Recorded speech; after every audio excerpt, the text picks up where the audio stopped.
मिक़दारे हरकते शम्स को जमाना कहते हैं। जमानो मकान की तारीफ आई थी जिसमें हावी की सतह बातिन जो मुमास हो, जिसमें महवी के सतह जाहिर से उसे मकान कहते हैं। और जमान किसको कहते हैं, टाइम किसको कहते हैं? ये सूरज जो चलता है ना, उसकी हरकत की मिक़दार को टाइम कहते हैं, जमाना कहते हैं। और उसकी मिक़दार को जानते हैं क्या नाम है? सूरज की हरकत को क्या कहते हैं पता है आप लोग? अपोलो टायर सुना आपने? अपोलो हॉस्पिटल सुना हो? ये अपोलो उसी हरकते शम्स को कहते हैं। सूरज के मोमेंट को, उसकी रफ्तार को अपोलो कहा जाता है। और बाज़ाब्ता अपोलो बहुत बड़ा देवता है ईरान वालों, वो लोग पूजा करते हैं सूरज की हरकत, उसकी पूजा करते, कहते तू हमारा सबसे बड़ा खुदा है क्योंकि तू ही तो टाइम बनाता है, तू ही तो जिंदगी, उसकी पूजा करते हैं। यहां बताना यह है कि मिक़दार हरकत शम्स को जमाना कहते हैं। आइंस्टाइन कह रहा है कि अगर आपके पास एक ऐसी मोटरसाइकिल हो या अल्टो हो या टोयोटा हो या फॉर्च्यूनर हो जिसका चक्का लाइट का, क्योंकि सूरज लाइट है, सूरज रोशनी है, तो आपकी मोटरसाइकिल लाइट की हो, एक्सीलेटर भी, क्लच भी, गियर भी, चेन भी, मडगार्ड भी, सब पार्ट्स ऑफ एवरी बाइक, अगर आप every part of bike light से बना हुआ हो तो सूरज मसलन यहाँ निकला, पश्चिम में डूबता है, पूरब से निकलता है, पूरब से निकल रहा था, जिधर से सूरज जिधर जा रहा था मोटरसाइकिल को उधर ही डाल। यह टाइम ट्रेवल इनटू फ्यूचर। आप देखेंगे कल क्या होने वाला, मैं कहाँ मरूंगा, बेटा क्या करेगा, पोता क्या करेगा, मेरी पुतोह क्या करेगी, बहू क्या करेगी, बहू की बहू क्या करेगी, वो सब देख सकते हैं। और अगर पास्ट में चला जाए मोटरसाइकिल को उधर ही घुमा दे जिधर से सूरज आ रहा है, पास्ट में चले जाएंगे और ये देखेंगे कि मेरा बाप कैसे पैदा हुआ था, दादा कहाँ शादी किया था, परदादा कहाँ था, गांव कैसा था पहले, अभी क्या पोजीशन में है। मैं कहता हूं अगर ये कर ले, हम लोग तो कम मेहनत कर रहे हैं, अल्लामा तबीब साहब, हम लोग तो कम मेहनत कर रहे हैं। आइंस्टाइन से मैं कहूंगा कर बेटा तू कर। अगर उसने कर लिया तो हम पास्ट में जाके सबसे पहले तो मुजाहिदे मिल्लत को देखेंगे और पास्ट में चले जाके आला हजरत को देख लेंगे, ख्वाजा को देख लेंगे। और अगर तू भी मेरे साथ सफर किया तो हुस्ने मुस्तफा को देखेगा तो कलमा के बगैर चैन नहीं आएगा, चैन नहीं आएगा तेरे, कलमा के बगैर चैन नहीं आएगा। Time travel into future, into past, it is possible. ये आइंस्टाइन ने कहा, पॉसिबल कहा है, ये याद रखिएगा, मुमकिन है। पास्ट में जाना, फ्यूचर में जाना मुमकिन है। कब पैदा हुआ ये? 1879 ईस्वी। हिंदुस्तान में एक बच्चा 10 शव्वाल 1272 हिजरी 14 जून 1856 ईस्वी में बरेली शरीफ में पैदा होता है। तसर्रुफात की करवटें लेता हुआ वो होशो हवास संभालता है और पढ़ाई को शुरू करता है। कुरान शरीफ उल्टाया, अलिफ लाम मीम सयक़ूल तिलकर रुसुल लन तनालु वल मुहसनात ला युहिब्बु व इदा समिअू वलौ अन्ना क़ाल अल मलाउ वअलमू यातज़िरून व मा मिन दाब्बा व मा उबर्रियु रुबमा सुब्हानल्लज़ी अस्रा बिअब्दिही लैलन मिनल मस्जिदिल हराम इलल मस्जिदिल अक़सा अल्लज़ी बारकना हौलहु लिनुरियहु मिन आयातिना इन्नहु हुवस समीउल बसीर। आला हजरत रज़ियल्लाहु ताला अन्हु इस आयत को पढ़ते हैं और प्यारे मुस्तफा की रफ्तार को देखते हैं। मस्जिद हराम से अक्सा तक कैसे गए, अक्सा से सिदरा तक कैसे गए और सिदरा के आगे काबा कौसैन और अदना तक कैसे गए। आला हजरत रज़ियल्लाहु ताला अन्हु फिर दुनिया के हालात का जायजा लेते, शम्स व कमर की मिक़दार को देखते हैं, जमीन की पैमाइश करते हैं और उस जमीन पर कितनी रफ्तार से कौन सा घोड़ा चल सकता है, आला हजरत उसकी भी तफसील लिखते हैं। और उसके बाद में कहते हैं, ऐ मेरे आका की उम्मतो, हैरान और परेशान होने की जरूरत नहीं है। आइंस्टाइन ने तो ये कहा, time travel into future and past is possible. Future में जाना और पास्ट में जाना मुमकिन है, माजी में जाना, मुस्तकबिल में जाना मुमकिन है, जाके कोई आया नहीं है। मगर ऐ मुसलमानों सुनो, 1400 साल पहले हम सबके आका प्यारे मुस्तफा जब शबे मेराज में गए थे, दराशब अज़ल व अबदरा वाहिद याब व बिदायत व निहायत दरियत नुक्ता मुत्तहिदीन मुस्तफा शबे मेराज में फ्यूचर में भी गए थे, पास्ट में भी गए थे, माजी में भी गए थे, मुस्तकबिल में भी गए थे, बिगिनिंग को भी देखा, एंडिंग को भी देखा।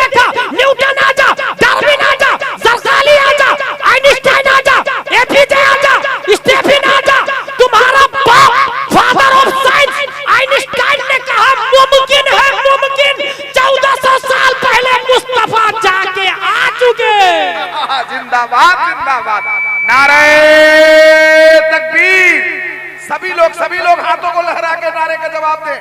देखना चाहते हैं कि आप कसम खुदा की कितना बेदार है। सारे लोग हाथ उठाएं। नारे तकबीर, नारे रिसालत, मसलके आला हजरत कॉन्फ्रेंस, नारे तकबीर। आपके यहाँ कॉन्वेंट है, सेंट पायस है, सेंट जोसेफ है, उसका स्टूडेंट बोल सकता है हाउ इट इज पॉसिबल, ये कैसे हो सकता है भाई, तुम्हारे नबी 1400 साल पहले चले गए। तब कहिएगा तुमने तुम्हारा बाप फादर ऑफ साइंस आइंस्टाइन की कंडीशन नहीं सुनी। उसने ये कहा था कि रोशनी से ज्यादा फास्टर सवारी आपके पास होनी चाहिए, ऐसी गाड़ी आपके पास होनी चाहिए जिसकी स्पीड रोशनी से ज्यादा हो। सबसे ज्यादा सूरज की रोशनी की रफ्तार है। जानते हैं सूरज की रोशनी धरती पे कितने मिनट में पहुंचती है?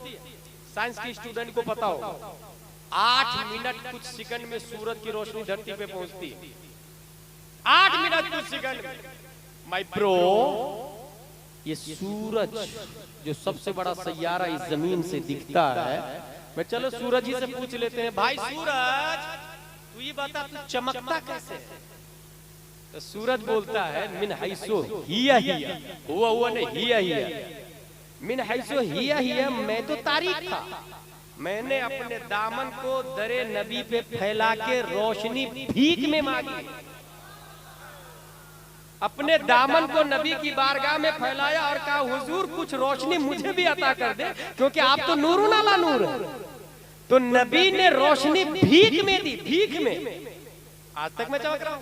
चांद तू कब से चमकता है? कहा मिन हैसो हिया हिया, मेरा भी यही हाल था, मैं भी तारीख था, भीख में मैंने रोशनी मांगी तो मैं भी चमक रहा। लिहाजा सूरज की शुआएं नबी की भीख है, चांद की चांदनी नबी की भीख है। जब भिखारी की रफ्तार का ये आलम है, तो जो मालिक भीख दिया उसकी रफ्तार का क्या आलम होगा। और ये मैं नहीं, अच्छे रजा, प्यारे रजा, आशिक रजा, फासिल रजा, मुजद्दिद रजा, मुहक्किक रजा, अपने वक्त का इमाम आज़म, अपने वक्त का इमाम मालिक, अपने वक्त का इमाम शाफई, अपने वक्त का इमाम अहमद बिन हंबल, आशिक खैरुल वरा, नाइब गौसुल वरा, इमाम अहमद रजा खां, फाजिल बरेलवी, जो तमाम साइंसदानों का बाप भी है और 14वीं सदी हिजरी के मुजद्दिद भी है। उन्होंने पढ़ा, साइंस को भी पढ़ा और दीन को भी पढ़ा, और उसके बाद ये नजरिया पेश किया कि सूरज भिखारी है, चांद भिखारी है। हदायत के बख्शिश में आला हजरत लिखते हैं, ये जो महरो मह पे है इतलाक आता नूर का, ये जो महरो मह पे है इतलाक आता नूर का, भी तेरे नाम की है इस्तिआरा नूर।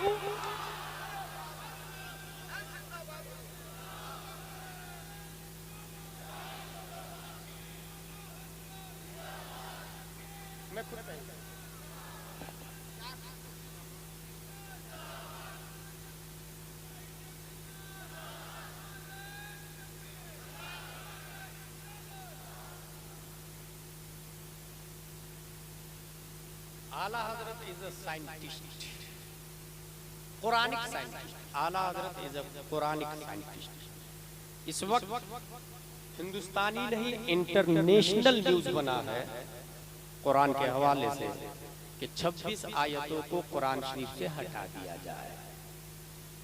और ये जनरल नॉलेज के लिए आप लोग को बता दूं कि ये पहला शख्स नहीं, 1400 साल पहले एक इसी का वसीम राबजी का बाप, 1400 साल पहले वसीम राबजी का बाप यहूदी हजरत उमर फारूक आजम के पास कहा, उमर कुरान को मैं मान लेता, मगर जो लेकर के आता ना कुरान, वही जो लेकर के आता जिब्रील, उससे अपनी नहीं बनती।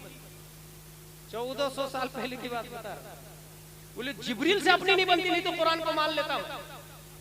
हजरत उमर ने जानते क्या जवाब दिया? मन काना अदुव्वन लिल्लाहि व मलाइकतिहि व रसूलिहि व जिब्रील व मीकाल फइन्नल्लाह अदुव्वुल लिल काफिरीन। जो अल्लाह का, रसूल का, फरिश्तों का और जिब्रील का दुश्मन है, अल्लाह उसका दुश्मन है। ये जवाब सुन के वो तो भाग गया। रब को उमर का जवाब इतना पसंद आया कि कुरान की आयत बना दी। ये उमर का जवाब है जो कुरान में आया, लफ्ज़न लफ्ज़न। हजरत उमर का जवाब है, जो जवाब कुरान की आयत नाजिल होने से पहले हजरत उमर ने दिया था, रब ने उसको आयत बनाया। और नीचे आ जा। उस्मान गनी रज़ियल्लाहु अन्हु के जमाने में वसीम राबजी का बाप, क्योंकि जो जिस मिशन का जो होगा उसी की नस्ल से होगा, ये थ्योरी। वसीम राबजी का बाप हजरत उस्मान गनी के जमाने में गया और ये कहा कि कुरान में से एक नुक्ता हटा, और वो नुक्ता क्या था?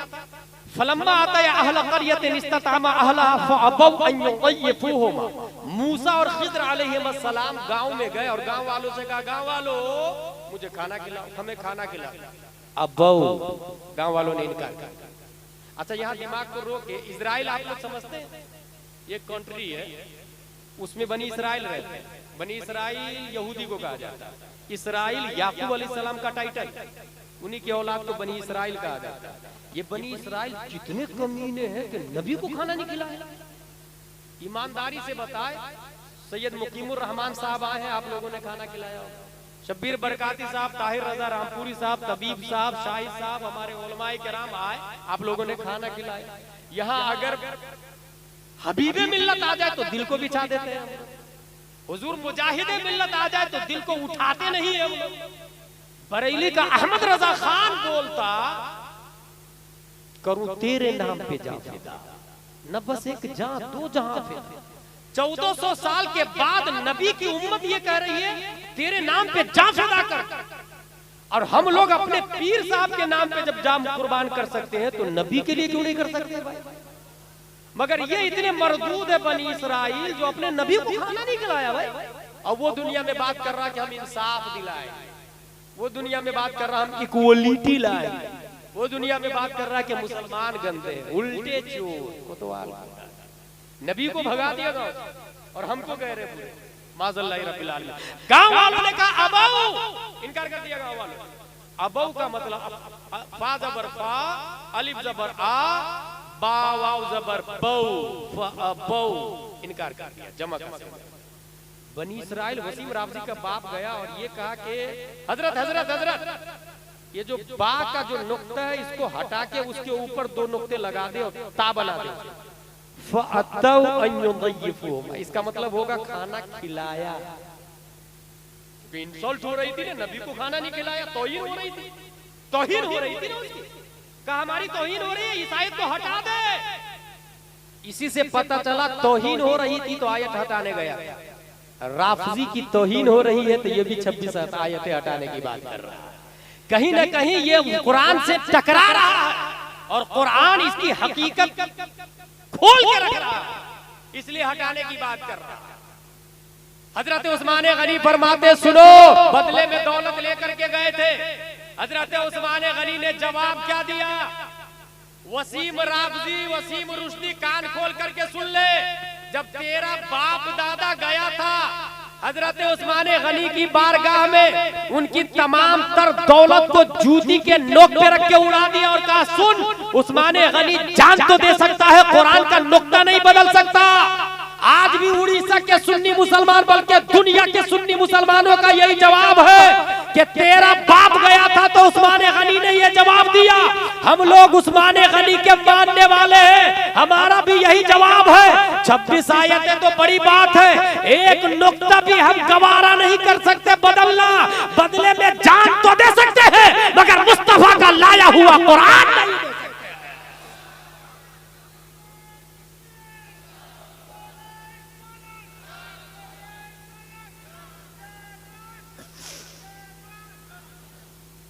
अच्छा, ये आयतें हैं क्या? वो तो आपको पता होना चाहिए। इतना जान ले, ये आयतें हैं टर्म एंड कंडीशन। हर आयत जो नाजिल होती है इसके पीछे कोई ना कोई वजह होती है। हर आयत के पीछे कोई ना कोई वजह होती है कि ये आयत उतरी क्यों, ये आयत क्यों नाजिल हुई, उसको शान नुज़ूल कहते हैं। कुरान शरीफ पढ़ने के लिए नाजरा पढ़ना पड़ता है, यसरनल कुरान कायदा बगदादिया पढ़ना पड़ता है। उसके बाद मखरज अदा करने के लिए तजवीदुल हुरूफ, मारिफतुल वुकूफ, जर ज़बान तालु से मिलकर कौफ अदा होता है, बीच जुबान तालु से मिलकर जीम शीन या अदा होती है, ये पूरा ग्रामर है। उसके बाद ये सिर्फ पढ़ने की बात कर रहा हूं, समझने के लिए 9 साल का आलिम का कोर्स करना पड़ता है। और 9 साल करने के बाद भी किसी मुफ्ती को कुरान से मसला निकालने का की अथॉरिटी नहीं है, याद रखिएगा आप लोग। आज का कोई मुफ्ती कुरान से मसला नहीं निकाल सकता। 12 लाख मसाइल इमाम आजम निकाल चुके हैं, आज का मुफ्ती वही लिख के देता है। कुरान से मसला निकालना ये मुफ्तियों को अलाउ नहीं, मुजतहिद को अलाउ। मुजतहिद इतनी प्रोसेसिंग के बाद में कुरान समझा जाता है। ये बेवकूफ किराना दुकान चलाते चलाते 26 आयतों को हटाने की बात करता है। पढ़ना नहीं आ रहा, मेरा दावा है कि कुरान शरीफ ढंग से नहीं पढ़ सकता। वो दावा है कुरान शरीफ ढंग से नहीं पढ़ सकता। समझना तो बड़ी बात, और समझने के बाद हटाना निकालना ये तो कहीं से कहीं तक मुमकिन ही नहीं है। बगैर पढ़े और समझे उसने हटाने की बात कर ली है, जबकि ये आयत टर्म एंड कंडीशन में है। आप लोग ये बताइए खुद, कॉन्स्टिट्यूशन आपको बताता हूं मैं। The court ruled that the Second Amendment to the USA Constitution confers an individual right to possess a firearm. I am for traditionally lawful purpose such as self-defense. Self defence में security रखना ये allow है कि नहीं? Missile रखा हुआ है कि नहीं इंडिया में? आर्मी रखे हुए है कि नहीं इंडिया में? न्यूक्लियर बम है कि नहीं अमेरिका में? बारूद है कि नहीं अमेरिका में? क्यों रखा भाई? कहा सेल्फ डिफेंस। अगर कोई अटैक करेगा हमारे मुल्क पर तो हम इसके जरिए डिफेंस करेंगे। तू न्यूक्लियर बम रखे सेल्फ डिफेंस, तू मिसाइल रख सेल्फ डिफेंस। कुरान की जो आयतें जिसको हटाने की बात की जा रही है ना, ये सब 26 आयतें ये सेल्फ डिफेंस में है कि अगर काफिर तुमको मारे तो तुम काफिर को मारो। ये सेल्फ डिफेंस में आयतें हैं। तू न्यूक्लियर बम रखा तो कॉन्स्टिट्यूशनल राइट है। हमने सिर्फ कुरान की थ्योरी रखी तो हमारा अधिकार क्यों नहीं भाई? तुमने मिसाइल रखा तो कॉन्स्टिट्यूशनल राइट है। इस्लाम का संविधान भी सेल्फ डिफेंस की अथॉरिटी देता है, और ये उन काफिरों के बारे में जो मुसलमानों को मारने आते हैं, सेल्फ डिफेंस की अथॉरिटी है। अगर नहीं है तो तुम अमेरिका से हटा के बताओ, इजराइल से न्यूक्लियर बम हटा के बताओ, मिसाइल और बारूद हटा के बताओ। अगर वो कॉन्स्टिट्यूशनल राइट है तो ये भी कॉन्स्टिट्यूशनल राइट है। एक और मिसाल दूं, अगर उंगली में कैंसर हो जाए आपको, BUMS, MBBS, MD, IS, IPS सबका मशवरा यही होगा, उंगली को काट दी जाए। भाई साहब उंगली को काटना ये क्या टेररिस्ट है? क्या उंगली को काटना पूरे बदन को तबाह बर्बाद करना है? नहीं, पूरी बॉडी की सलामती के लिए उंगली को काटा जाता है। अगर उंगली को नहीं काटेंगे कैंसर पूरी बॉडी में फैलेगा।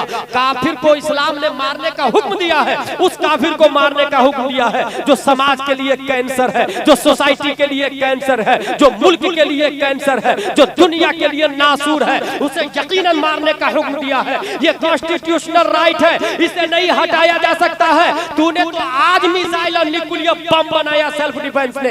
इस्लाम ने तुमसे पहले ही संविधान दिया है, कॉन्स्टिट्यूशन दिया है। और वसीम राबजी के मानने वाले सपोर्टर, तस्लीमा नसरीन के फॉलोवर, सलमान रुश्दी के मानने वाले, सुन ले, तू कोई नया नहीं है। अबू जहल भी तेरा ही बाप था, अबू लहब तेरा बाप था, उतबा तेरा बाप था, शीबा तेरा बाप था, बनी इस्राइल तेरे बाप दादा है, RSS भी तेरे ही बाप दादा है। वसीम राबजी तू गलत फहमी में है कि 26 आयतों को हटा दी जाएगी। ये मुसलमान है, मुसलमान पढ़ना लिखना तो बाद का स्टेप है। जब हम 3-4 साल के होते हैं, मुहर्रम का चांद निकलता है, ताजिया बनाया जाता है, उसके गिर्द जब लाठी खेलते हैं, जब लकड़ी घुमाते हैं, तो वहां एक शेर कहा जाता था। हम 4 साल के थे मगर वो शेर मुझे अभी तक याद है, और वो शेर ये है कौले मोहम्मद कौले खुदा, फरमान न बदला जाएगा। है कौले मोहम्मद कौले खुदा, फरमान न बदला जाएगा। बदलेगा ज़माना लाख मगर कुरान न बदला जाएगा।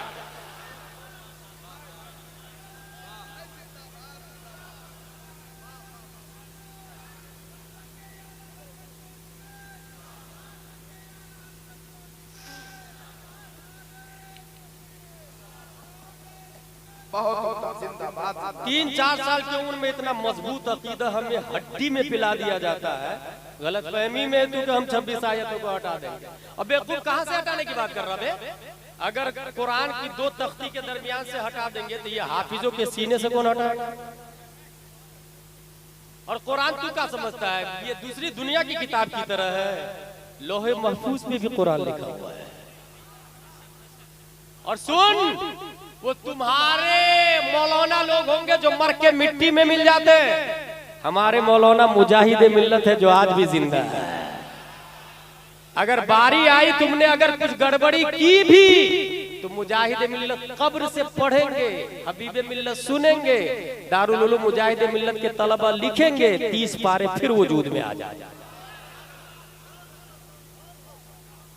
माय ब्रो, ये एक हकीकत है, लेकिन हमें जो फिजिकली करना है वो ये कि हमें वो हटाने की बात कर रहा है ना, हम इतनी मेहनत करें कि हर बच्चा के सीने में कुरान बैठा दिया जाए। 26 आयतें नहीं, पूरा कुरान बैठा दिया जाए।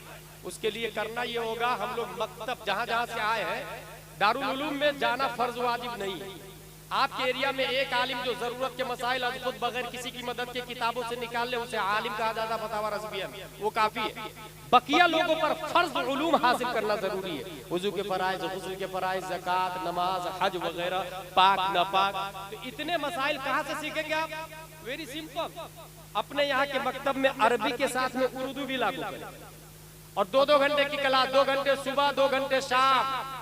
जो बच्चा स्कूल जा रहा जाने दे, शाम में जा रहा उसको सुबह मदरसा में भेजे, जो सुबह जा रहा मदरसा वो शाम में स्कूल में जाए। डोर टू डोर औरतें भी, लड़कियां भी आएंगी और लड़के भी आएंगे। एक भी 3 साल से ऊपर का एक बच्चा बच्ची भी घर में नहीं रहना चाहिए। और ये जो कमेटी पैसे लुटा रही थी ना, मैं इन्हीं से कहूंगा कि आप एक मकतब चालू करके इतने जो लाखों रुपया खर्चा कर रहे हैं वो किताब से छपवाएं, तामीर अदब अनवार शरीयत लाके बच्चों को पढ़ाएं, ताकि वसीम राफजी का जवाब दिया जा सके। डोर टू डोर जाके भाई साहब अपने बच्चे को मकतब में भेजिए। 1 दिन 2 दिन 3 दिन 4 दिन लड़े, उससे चंदा के लिए लड़ते कि नहीं, जलसा के लिए लड़ते कि नहीं, परमिशन लेने के लिए फाइट करते कि नहीं करते, उससे जाके लड़े। भाई साहब भेज अपने मकतब में बच्चे को, हो सकता है आपको झापड़ मार के भगा दे। Who are you interfering in my personal life? She is my daughter, he is my children, it is our matter. पढ़ाओ या नहीं पढ़ाओ, मेरा बेटा जाहिल रहेगा, भागे यहाँ से। अगर ऐसा बोले वो तो कहिएगा pro, it is not your personal matter. क्योंकि जिस दिन तुम्हारी बेटी जवान होकर मुशरिक के साथ भाग जाएगी तो सिर्फ तू बदनाम नहीं होगा, पूरा गांव बदनाम होगा। बताओ ये तुम्हारा मैटर है कि गांव का मैटर है? तुम्हारा पर्सनल नहीं, गांव का मैटर है, गांव का भे। और अगर केस कर दे तो लड़े केस, मैं कहूंगा केस लड़े दीन की खातिर। खेत के लिए लड़ते ना, दुकान के लिए लड़ते ना, एक दिन नबी के मिशन के लिए भी केस सही, दीन मुस्तफा के लिए केस सही। जेल जाना पड़े तो चले जाए जेल। अगर आप जेल जाएंगे तो आप तन्हा नहीं है जेल में। आपसे पहले इमाम अहमद बिन हंबल दीन की खातिर 28 महीने जेल में रह के आए। आपसे पहले दीन की खातिर जेल में रह के हजरत मुजद्दिद अल्फसानी 7 साल जेल रह के आए। दीन की खातिर एक मसला की खातिर 12 साल शमसुल अइम्मा सरखसी जेल में रह के आए। भारत के मुजाहिद मिल्लत दीन की खातिर जेल में रह के आए। अगर हम जाते तो अकाबिरीन की सुन्नत, ये मिजाज बना लिया आपने कि कोई लड़की जाहिल नहीं रहेगी, 3 साल से ऊपर की लड़की घर में नहीं रहेगी और कोई लड़का भी नहीं रहेगा। और जिहालत, इसका अंदाजा इससे लगा है, जंगे बद्र जो लोग गिरफ्तार हुए थे, नबी ने ये कहा कि तुम में से जो पढ़ना जानता है सहाबा के बच्चे को पढ़ाए, 10 बच्चे को पढ़ाए, तब छोड़ूंगा उसको। पॉइंट ये है कि जंगे बदर में कौन लोग थे? नबी को कत्ल करने वाले, कातिले नबी को नबी छोड़ रहे हैं एजुकेशन के बदले। Should be noted this point, ये बहुत हाई फिक्र दे रहा हूं मैं आपको। नबी को जो कत्ल करने आए थे, नबी उसको छोड़ रहे एजुकेशन के बदले। जानते हैं इसका मफहूम मुखालिफ क्या निकलेगा? मफहूम मुखालिफ ये निकलेगा कि नबी का कातिल वो डेंजर नहीं है, नबी का दुश्मन वो डेंजर नहीं।